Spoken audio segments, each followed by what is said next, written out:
We have reached our fourth and last speaker this morning. He's also a northerner, although living in Brussels since 1998, when he first came to NATO headquarters from the Canadian Defense Department, serving, amongst others, as NATO spokesperson from 2004 till 2010. In 2010, James Appathurai was appointed Deputy Assistant Secretary General of NATO as DASG.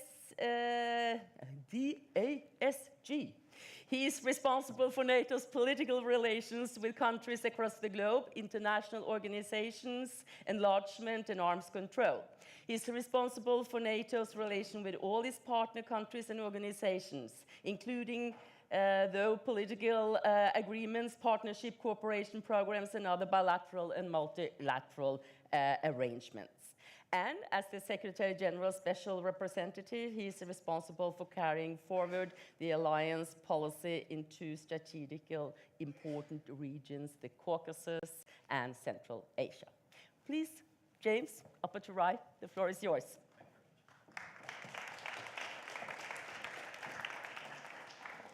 So thank you very much for that introduction and for the invitation.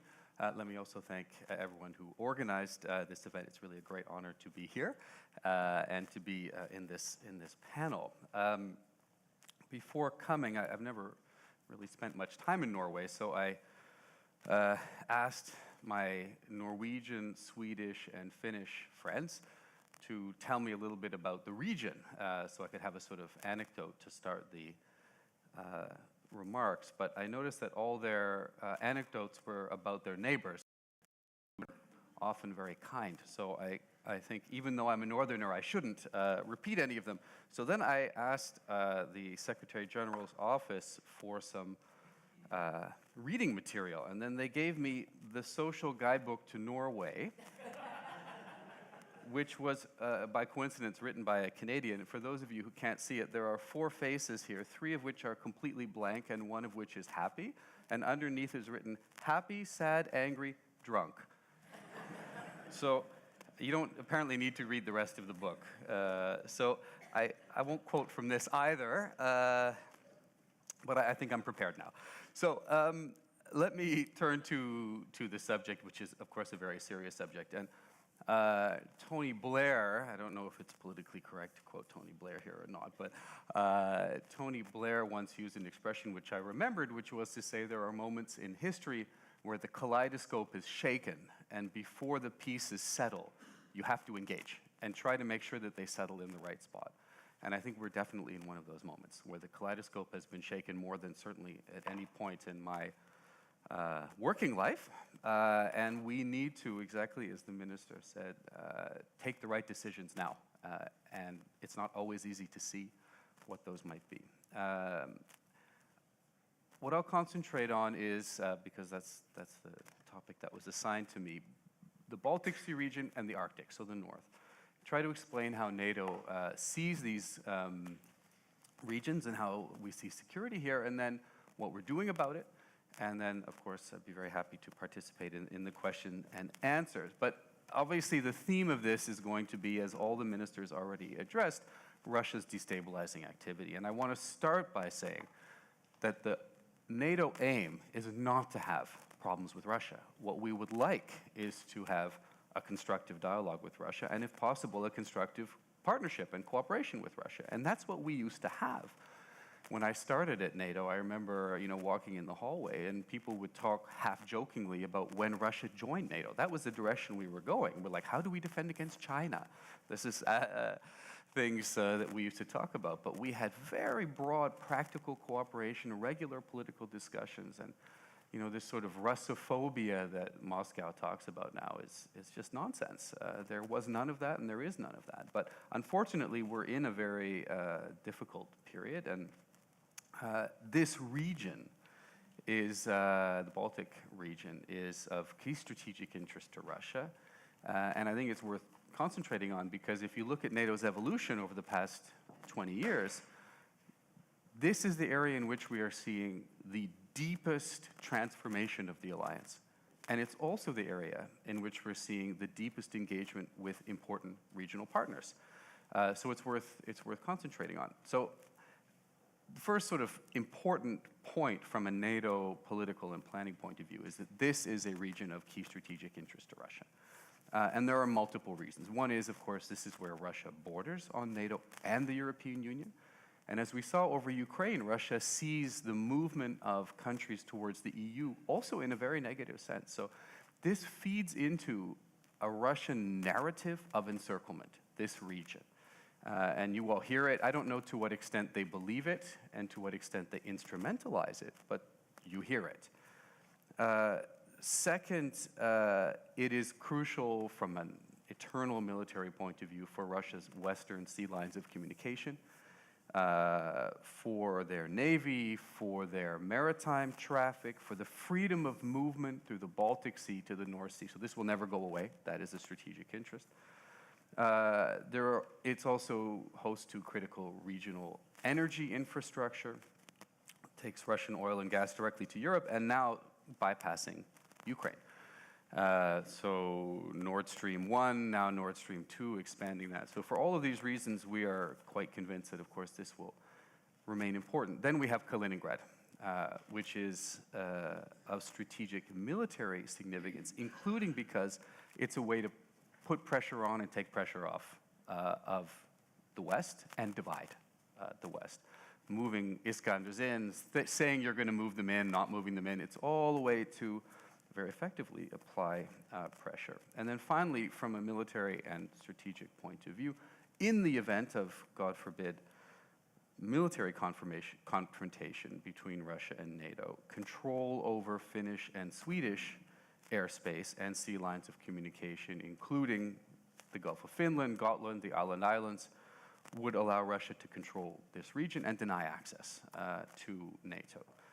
So, for all of these reasons, Russia will pay attention to this region, and Zapad 2017, with huge or a very significant amount of troops in Belarus, will be exercising that, as the minister's already mentioned. So that's the first point.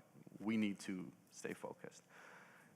The second point is, as all the ministers already mentioned, the threat level is increasing. The regional security situation has deteriorated since 2014. That is a consensus view amongst all allies.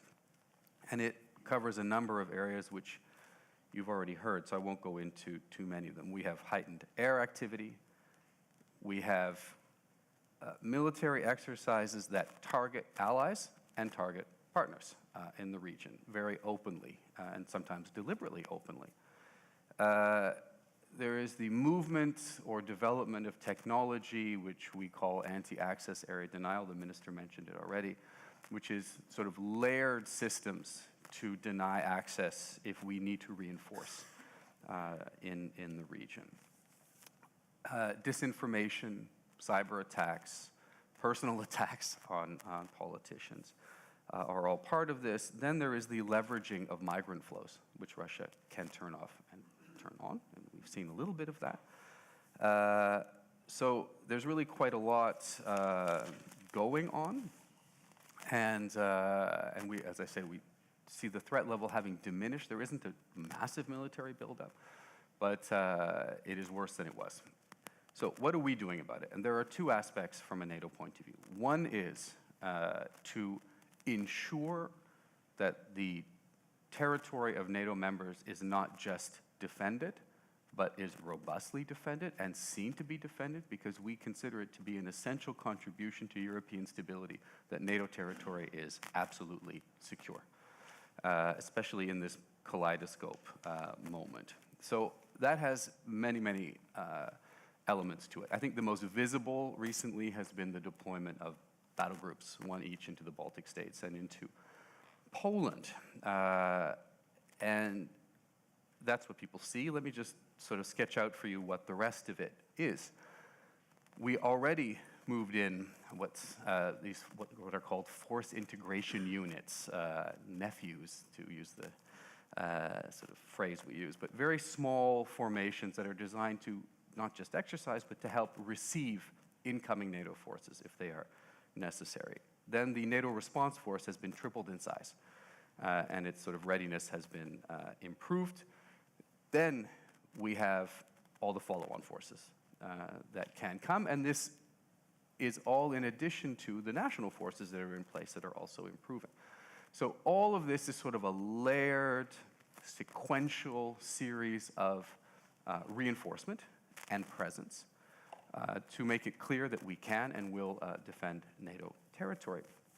And of course, there's planning around that too, and exercise programs and command and control, so it's all being sort of put in place. If you listen to the Russian rhetoric, we're encircling them. I think it's important to remind ourselves what the ratio of forces is. We've put 4,000 troops into the Baltic states and Poland. Russia has 3 divisions and a tank army in the Western Military District being expanded and being improved, including air assault and all sorts of capabilities. That's about 300,000 plus. So I think we should just not fall into the trap of Russian disinformation on that. NATO's presence is robust, but it is not the same. And it's designed precisely to be proportionate and clear, but not provocative. And that's the way we will continue to do it. The second part of this is to deepen cooperation with our closest partners in the region according to their interest, their desire, and within the parameters that they set. But I think it is clear that we share values, we share common security interests, and as the Bringeus report, for example, noted, it is, I think, our view also that it would be very, very difficult for Finland and Sweden to stay out of, completely aside from a conflict in the region. It's just no longer possible. So again, according to the parameters that they set with us, we have deepened our cooperation. So they are enhanced opportunities partners, as we call them, which opens up all sorts of avenues for cooperation in a certain framework when it comes to enhancing interoperability of our military forces, so that if we choose to work together, they can. When it comes to education and training, when it comes to capacity building, I think one of the most important areas has been political dialogue. So the ministers are regularly in consultation with NATO ministers and regularly also at NATO ministerials. Above that, at the Warsaw Summit, we saw the heads of state and government, and that was very welcome. We share, when we choose to share, military assessments of the security environment in the region and how it's developing, an analysis and strategic awareness. We are exchanging information on hybrid warfare, and we are very pleased that Finland has opened this new center of excellence so that we, NATO countries, and the EU also, of course, can participate. And there's a lot of really shared knowledge and expertise. There's a network of centers of excellence, for example, in the Baltic states, which deal with individual elements of what hybrid warfare is all about, for example, strategic communications in Latvia. So there's really quite a lot of cooperation which will be of benefit to us. We have made available, if our partners are interested, enhanced participation in NATO exercises, in talking about lessons learned from things that have happened in the past, discussing strategic communications. And we are very happy and pleased that Finland has taken the lead in technical level discussions on Baltic Sea air safety issues when it comes to the transponders that was discussed between the Finnish president and the Russian president. This is the right way for this discussion to take place with the interested countries at the technical level, but it also shows, and I think that's why it's so welcome in NATO, it shows that we can have constructive discussions with Russia in the right framework. So it sends a positive signal as well as for the technical issues, so we're very happy about it. So overall, talking about the Baltic Sea region, we feel that we're going in the right direction in terms of reinforcement, in terms of partnership, but that this is going to be a long-term challenge for the strategic reasons that I mentioned. Let me turn quickly to the Arctic, which is an area, I think, of increasing analysis in NATO, and I want to start by saying NATO is not getting engaged in the High North. When I joined NATO, in fact, it was our Norwegian colleagues who used to use the expression high north, low tension. I think it's quite a common expression now. In fact, I think I heard it from the Norwegian ambassador at the time. But the low tension seems to be less certain than it was. And the minister talked about an increasing militarization in the north by Russia, or in the high north. So Russia has created this Northern Fleet Arctic Joint Strategic Command, and is developing a force posture, capabilities, command and control in the Arctic for operations which could aim to control the Barents Sea, contest the North Sea, and disrupt Atlantic lines of communication. They have new ships or deploying ships and submarines that have significant anti-submarine and land attack cruise missile capabilities, augmented by naval aviation, strategic bombers, cruise missiles. This is all designed to be a potential anti-access area denial capability. They've opened strategic bomber airfields in the north, old Soviet-era ones that are being rebuilt. New sensors are being deployed up there, so and new radar stations. For the moment, none of this is particularly offensive, but it has the potential to grow, and it is certainly an enhanced military presence in the Arctic. So the NATO policy is not to get engaged in the Arctic. There are structures for that, the Arctic Council and others, but we are watching it, and we will have to see where the allies choose to go. So overall, this is the NATO approach to the region, and we will continue to remain engaged with our partners. We will continue to develop our partnership and our defense. But just to conclude, as the ministers have said, this is a time when discussions like this are very, very important, to get everybody's shared view on what we should do, because the decisions we take now will matter very much to the security of this region in the coming period. So thank you very much for your time.